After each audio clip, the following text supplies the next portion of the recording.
I was sat in a cafe across from a strange French man in a suit. I had to decide over a 5-minute drink if this was the man that I was going to live with for the next year of my life. A week before, I'd been sat in the same cafe with a Polish man. My friend Luke had put me in touch. Me and my girlfriend had decided to move into separate houses in hopes it would fix our crumbling relationship. The guy seemed pretty chill online, and so I'd already agreed to move in with him. This was just a little informal meet before we did. A few minutes in, I instantly regretted everything. He told me a story of how the week before he'd come home drunk and he'd pissed all over his own living room and was in hysterics about it. I laughed nervously, taking a sip of water as I imagined a future of watching Netflix shows near a carpet that stank of piss. He then went on to tell me a story of how this girl that he'd liked had rejected his advances, so he'd, in his own words, grabbed her by the pussy and she slapped him. He wasn't sure if it was going to work out between them. I was certain it wasn't going to work out between them. I didn't laugh this time. I made an excuse and I left. When I got home, I messaged him, making up a lie that me and my girlfriend had patched things up and she'd be moving with me instead. I had a week to find a new roommate. I was, for all intents and purposes, a loud little bugger. I'd often spend unhealthy amounts of time making beats, so the person that I moved in with needed to be able to tolerate noise. I found this Facebook group called Brighton Bands and Musicians and I posted on it. It went something like this. Hi, I'm a noisy person and I'm looking for another noisy person to live with. Enter the Frenchman.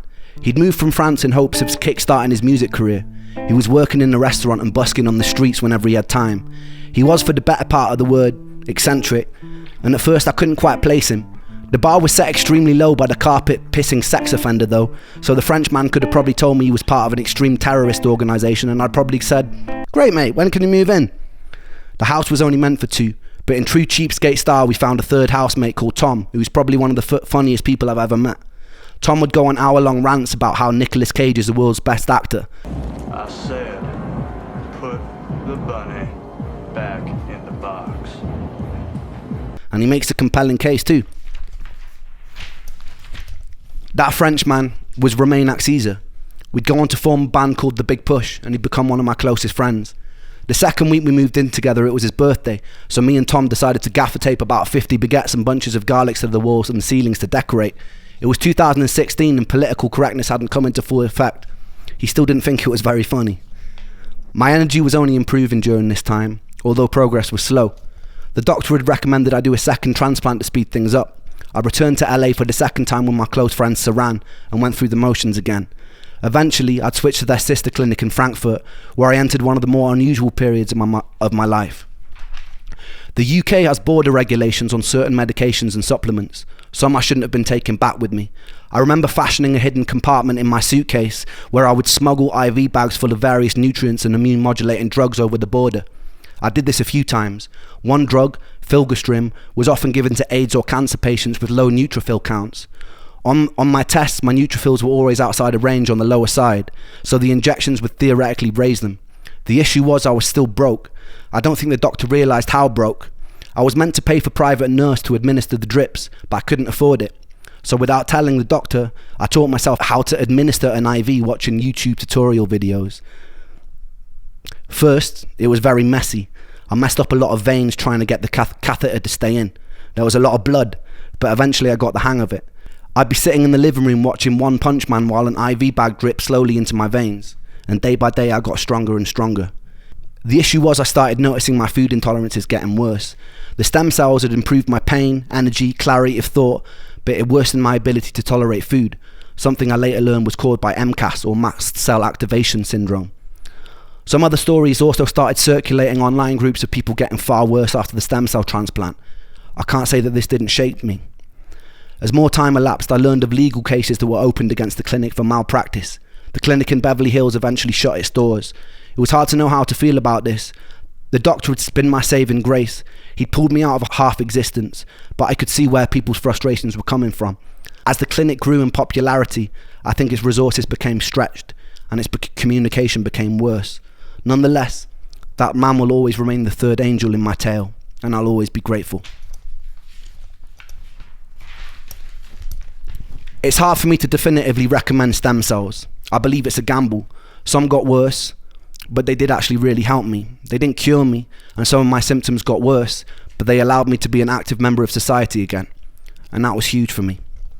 A few more months passed. My girlfriend had moved to Australia, but she was being very distant with me and rarely answering calls.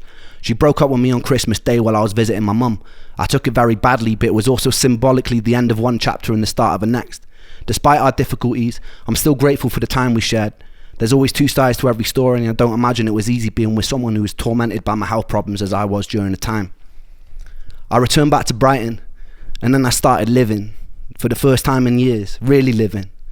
Me, Romain and Tom would throw parties nearly every night. I didn't drink or do drugs, but I was high on being able to participate. I felt like I was living in Brighton for the first time in my life. I was able to walk around, to take in the city, to live. I also started getting the attention of women. During my teen years, I wasn't the best looking and I was a bit awkward. During my early 20s, I was so sick I rarely went out. So this was new for me, and I threw myself in head first. I realised that I really like pretty girls, and pretty girls apparently like boys who make music. A lot of nights I'd go out by myself around Brighton and end up meeting a whole bunch of beautiful women. One night I ended up breaking into the Hilton Hotel with a girl that I just met. We managed to get onto the roof, but we were chased down the flights of stairs by security. We ended up having sex on the beach at 2 a.m. while the tide came in. The parties we throw would get crazier and crazier. There'd be times where everyone was half naked by the end of the night. I find myself in strange situations where I was having sex on a living room sofa with two girls while some random dude sat smoking a joint on a nearby table. I noticed this guy who was a friend of Romain's who kept passing out on our sofa. One time he woke up covered in scratches from this Mexican girl who had been telling the stories the night before of all the people she'd stabbed. This guy was Goran Kendall. He sang like Bob Dylan and he looked like he'd fallen out of a punk rock band. I liked him. Me, Romain and Goran were all musicians, and naturally we started jamming together. I remember the first time something clicked. We were at Goran's house with an Australian girl I'd been seeing and her friends. The night before she'd gotten drunk and tried to strip me naked during an open mic night at the Fiddler's Elbow. I was pretty willing and we both ended up in our underwear being kicked out in fits of laughter. We decided to start working out 3-part harmonies together. We figured out a cover of Octopus's Garden by the Beatles. And not to blow our own horns, but it sounded fucking brilliant. I remember someone walking past the house and hearing from outside, and they started to clap. Eventually the three of us would busk on the streets together. We all busked separately, so it made sense. Back then, I'd occasionally drag a kick and a snare drum out with me in a wheelbarrow, and I'd drum while Goran and Romain played and sang. We would always have people come up to us and they'd ask for our band name, and we never had an answer. We came up with this genius idea of forming a band. Genius. One of us said that we should be called the Three Hats because there was 3 of us and sometimes we wore hats. One of us said, nah, that's shit. Eventually we settled on the Big Push and we got tighter and tighter. As my energy increased, I was able to do more and more. We play about 5 nights a week in various pubs and bars in Brighton for shit money. On Saturday we'd get out onto the streets and go busking. There was just one problem. I was proper shit at drumming. The universe eventually provided us with a handsome bearded Irishman and everything fell into place. I loved those boys. We were in truest sense a rock and roll band.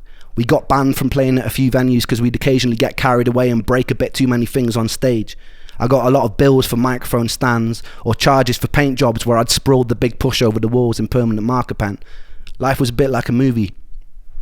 My ambition at the time wasn't to be in the greatest band of all time or to have any kind of success. I was just so relieved to be alive and play.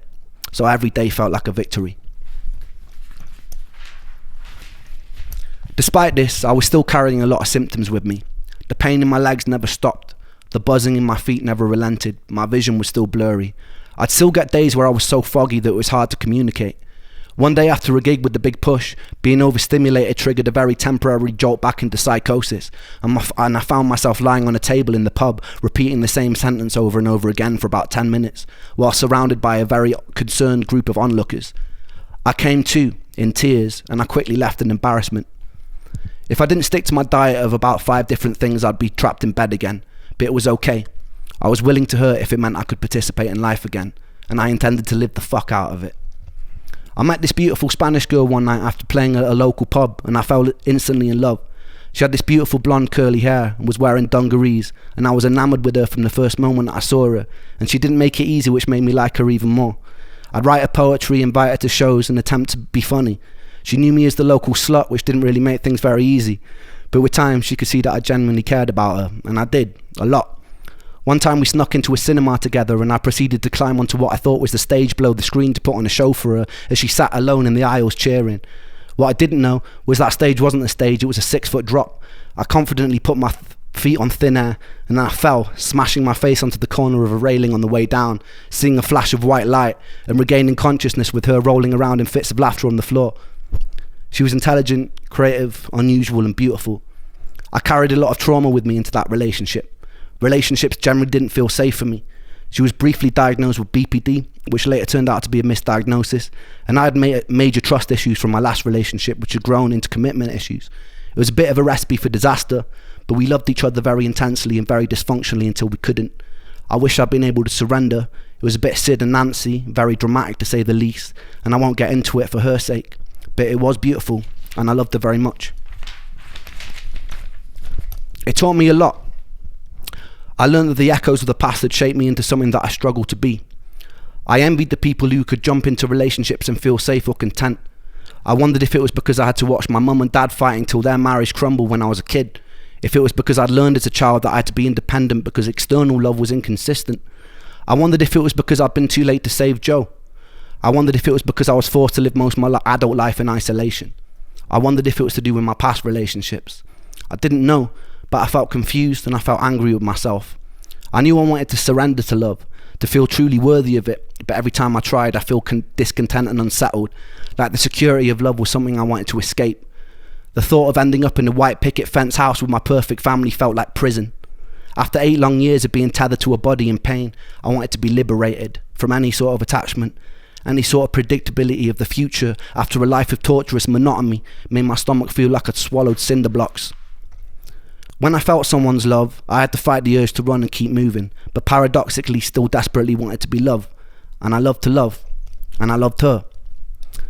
That discontent was something to stop with me, and it hasn't made relationships easy. Around 2018, I'd reconnect with Sam. He was in his 20s now, so I felt far less weird about hanging out with a teenage boy. During this time, we wrote a few songs together.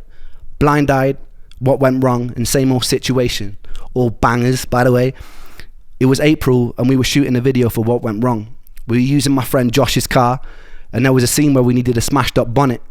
But it went outside of the budget we had to pay for the video, so me and Sam decided to go busking to raise the money. I promise what follows is the truth. We never rehearsed Blind Eyed live before, but while we were out on the street, I turned to him and I asked if we should play it. I started playing the first chord that made sense without even thinking. It started in B minor in this kind of reggae way that was totally different to the original recording. Somehow, it was totally fucking magic. The whole street stopped. Sam was hitting notes and runs that seemed outside of the reach of a mere mortal. Luckily, Sam Perry Falvey, who films the videos, was with us, and he captured the whole thing on camera.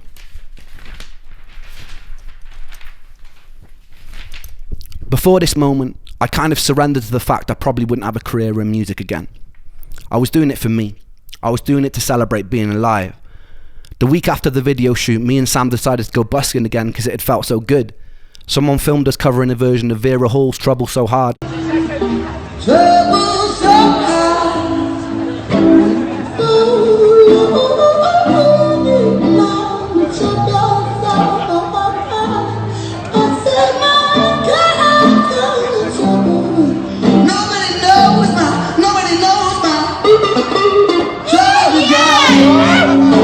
And posted it to a Mexican restaurant page on Facebook.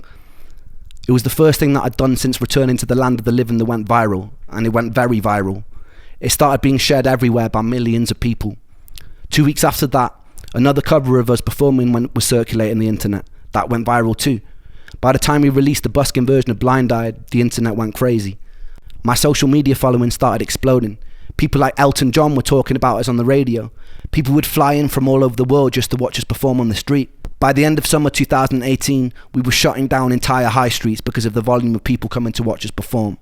There was something magic about the synergy of me and Sam that stopped people in their tracks.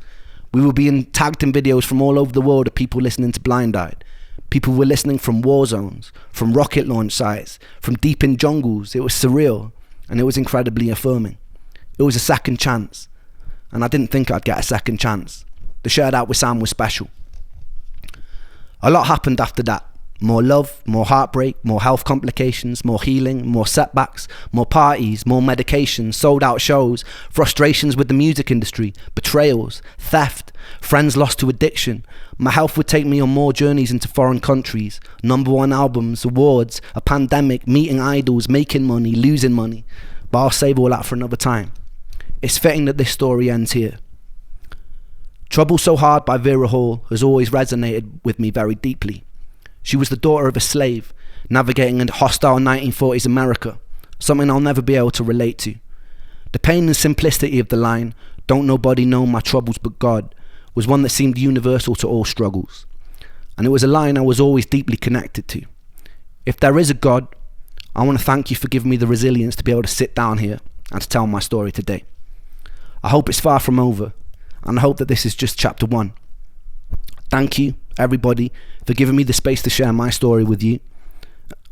For everybody still in the dark, trust, hope, and dare to dream that you can get out of it too.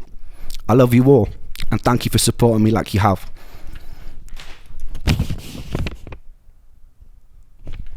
Pew, pew, pew. Go through it.